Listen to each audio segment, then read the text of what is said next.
C'est une compagnie qui est née plutôt dans l'est de la France, Dijon, Chalon-sur-Saône. Et puis depuis une quinzaine d'années, on est du côté d'Angers.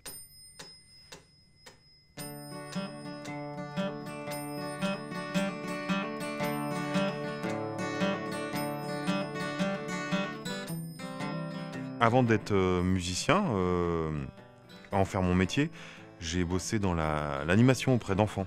En tant qu'animateur, j'organisais régulièrement des petits ateliers musicaux avec les enfants et j'aimais beaucoup leur faire découvrir une multitude de petits instruments. Je trouvais que ça avait un impact intéressant auprès d'eux, quoi. Ça les émerveillait de découvrir tous ces sons différents, toutes ces sonorités, tous ces visuels différents, parce que l'instrument, c'est pas qu'un son, c'est aussi un objet avec un visuel bien particulier. C'est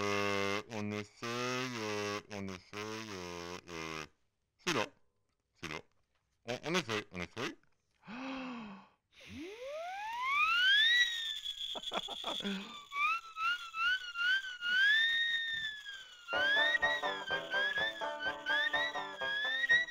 Je me suis dit que mon premier spectacle, ça serait un spectacle avec plein d'instruments différents pour être toujours sur ce même concept de la découverte de plein de sonorités différentes, plein de visuels différents.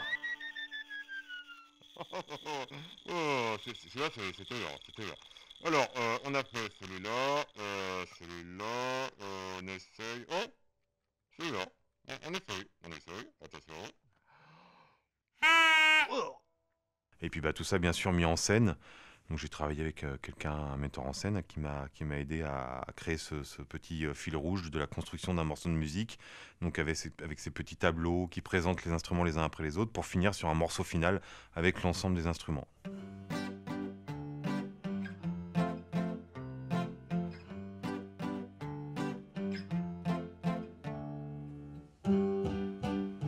Ça marche. Soprano, soprane, alto, ténor. La guitare en même temps.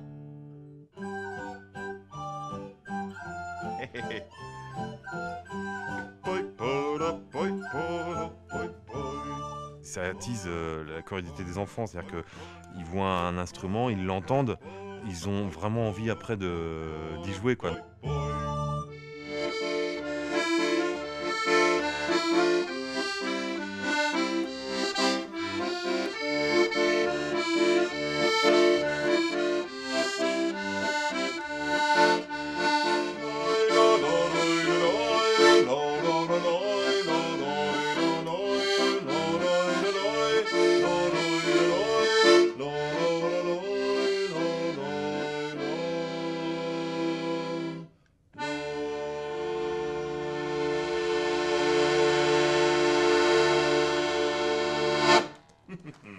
Récemment, j'ai découvert en parlant avec une maman qui avait vu ce spectacle avec son enfant qui à l'époque qui devait avoir 3 ans, 3-4 ans, qui avait beaucoup aimé le tuba.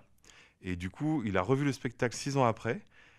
Et elle m'a expliqué que ça faisait 3 ans qu'il était en école de musique à apprendre le tuba suite au spectacle qu'il avait vu à 4 ans. Donc voilà, quelque part, j'étais super content parce que de savoir que ce spectacle-là peut créer des vocations musicales, j'ai trouvé ça super chouette. Techniquement, il n'y a pas besoin de matériel extérieur. J'arrive vraiment avec tout le matériel, son, lumière. Et j'ai même à disposition, si besoin, une moquette avec des coussins et des petits bancs pour pouvoir créer un petit gradinage pour que tout le monde voit bien.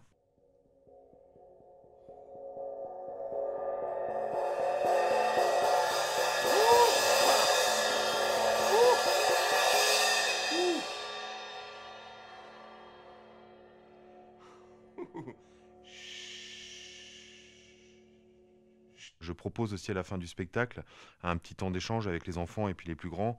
S'ils veulent des explications sur l'accordéon, sur le banjo, la guitare, donc j'en profite pour leur expliquer plein de choses.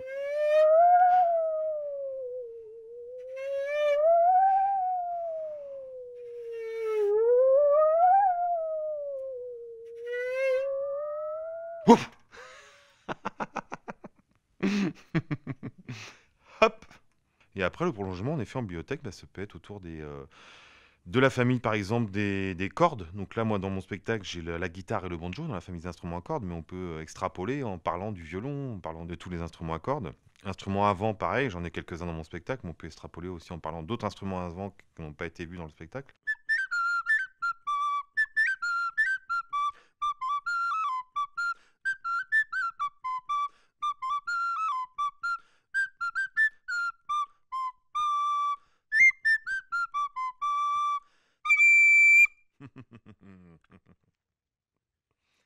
Ça,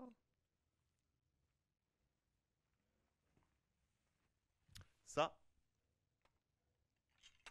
là.